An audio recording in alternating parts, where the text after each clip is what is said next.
Hello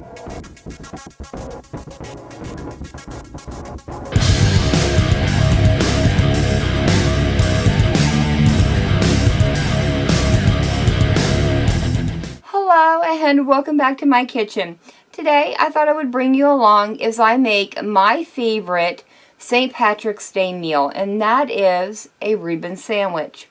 And to get started, I'm actually starting the night before by cooking my corned beef briskets. And the way I'm going to do them is in my slow cooker. That way they can cook all night while I get some rest. And so for my briskets, I am using the point cut. They tend to be a little bit fattier, but as that fat melts down during the cooking process, I find that the point cut ones end up being a lot more tender than the flat cut. And these briskets also came with the seasoning packet, the pickling seasoning packet. And I've gone ahead and added those into a muslin bag, which I'm going to go ahead and throw into the slow cooker. Now, you don't have to put them in muslin or a piece of cheesecloth or anything. You can put them right into the water. I'm just doing this because I don't want to have to sit there and pick the spices out of the meat after it's cooked. I want the flavor, but not the texture of the spice. So I'm just going to tie this up in a knot so they don't leak out. And then put my briskets into my slow cooker. Cover them with water, set them on low for 8 hours, and I'm going to let them cook all night long. In the morning when I get up, I will take them out of the slow cooker and I will let them rest until they have come to room temperature, and then I'm going to cover them up and set them in my refrigerator until I'm ready to start slicing the sandwiches. And the reason I go ahead and chill my meat down is it makes a much nicer cut when you're slicing your meat versus doing it hot, because then your meat is more likely to shred and you won't get slices, you'll just get shreds of meat. So let me get these over in my slow cooker and I will see you guys tomorrow. Alright guys, it is St. Patrick's Day and we need to get the dressing together for our Reuben sandwiches. And the ingredients we're going to need for the Thousand Island dressing are a half of a cup of mayo, 2 tablespoons of ketchup, 2 tablespoons of a sweet pickle relish, 2 teaspoons of finely minced onion, 1 garlic clove that we're going to grate up, as well as 1 teaspoon of white vinegar, a pinch of salt, and that is it. So let's go ahead and get our ingredients combined in the bowl here. And then once I get these all mixed up, I'm going to set them in the refrigerator and allow this to set up for, probably about a half an hour at least. It probably would have been better if I had done it overnight so that the flavors could marry together well.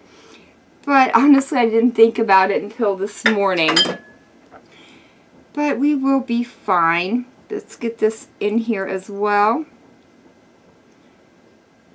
Go ahead and dump in our pickle relish and our onion.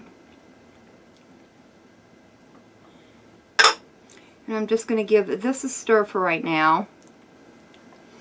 Alright, let's go ahead and grate in our garlic clove. And if you don't have one of these, you can use like a garlic press or just really finely mince your garlic clove. And you want about 1/4 of a teaspoon, or what I find about 1 small clove is good enough for it.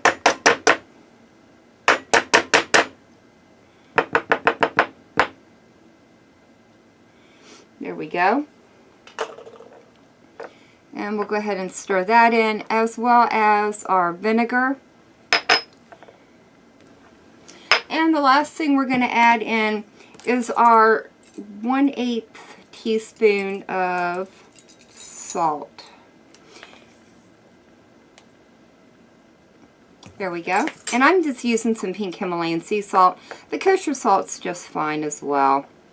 Whatever you have on hand.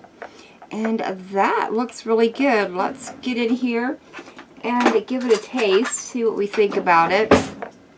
Make sure it tastes like Thousand Island dressing. Oh, wow. It's really good.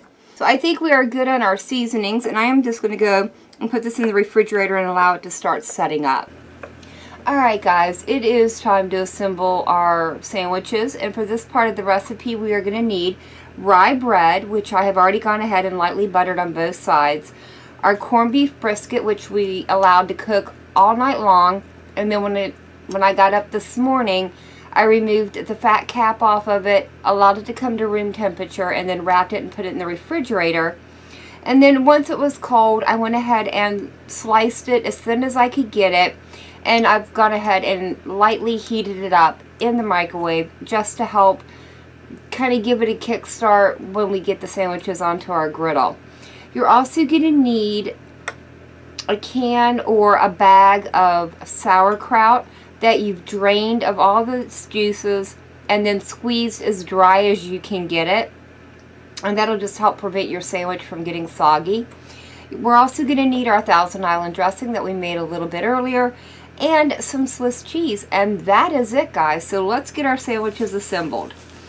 So all I do, let me actually move those over there so you can see what I'm doing.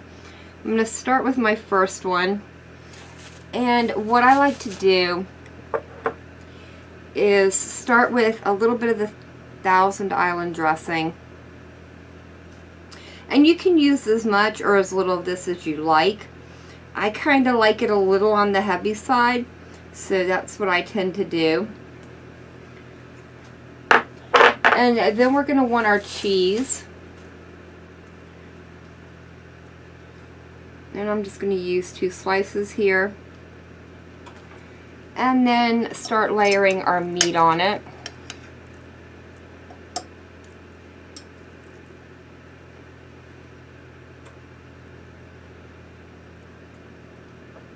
While I'm doing this, I would like to remind you of the Gamers and Geeks playlist that Jake and I have going on our channels.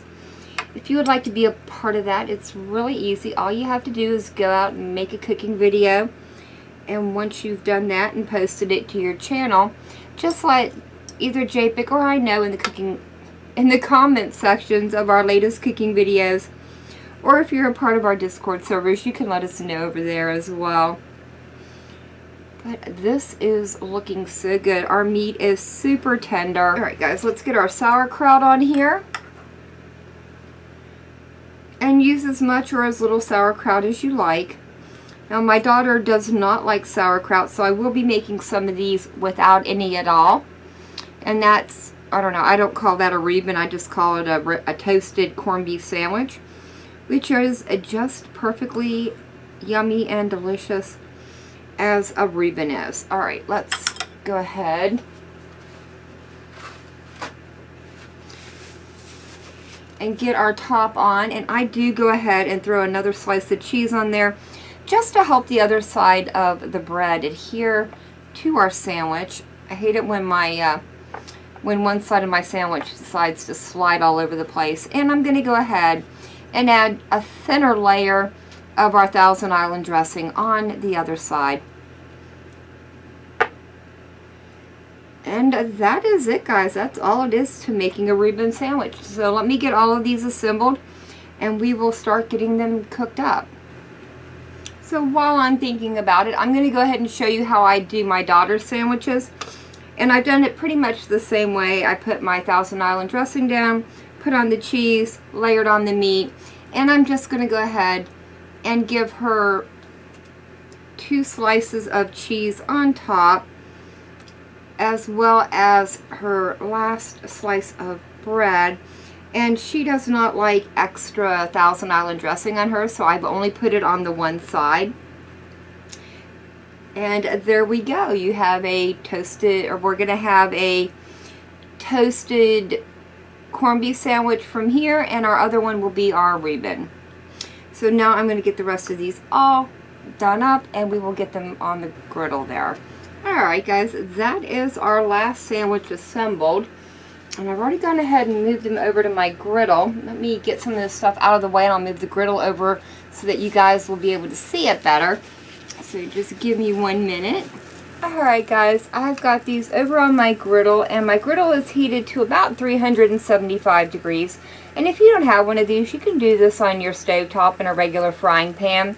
I just find it a lot easier to do them on my griddle when I'm doing a large amount of sandwiches at one time. Makes my time in the kitchen a little bit shorter.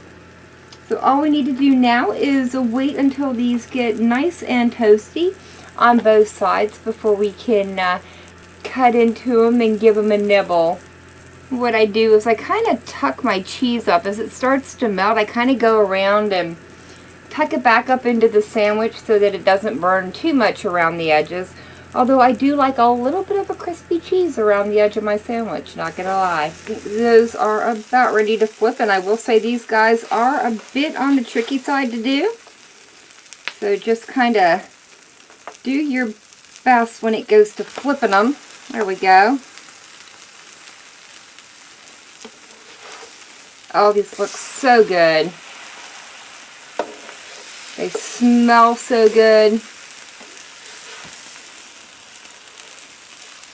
Ooh, that one's getting a little on the dark side too. I'm going to have to turn my heat down just a little. I'm going to drop it down to 350. And I did give these a little bit of a press before I went to turn them, just to kind of help everything adhere to itself in there.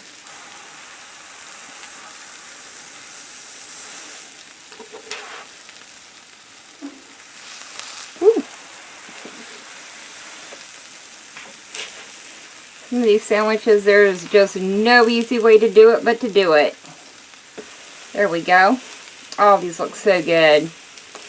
Now we just need to wait for this other side to get nice and toasty brown and we will be done.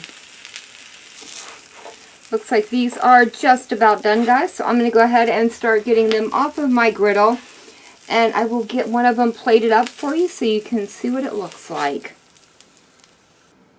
Alright guys, here's our Reuben sandwich all plated up. Let's go in and give it a bite, see what we think about it.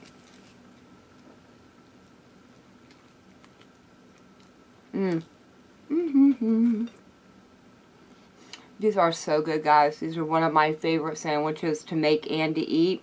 I love the homemade Thousand Island dressing that I've put on it. It really turned out well.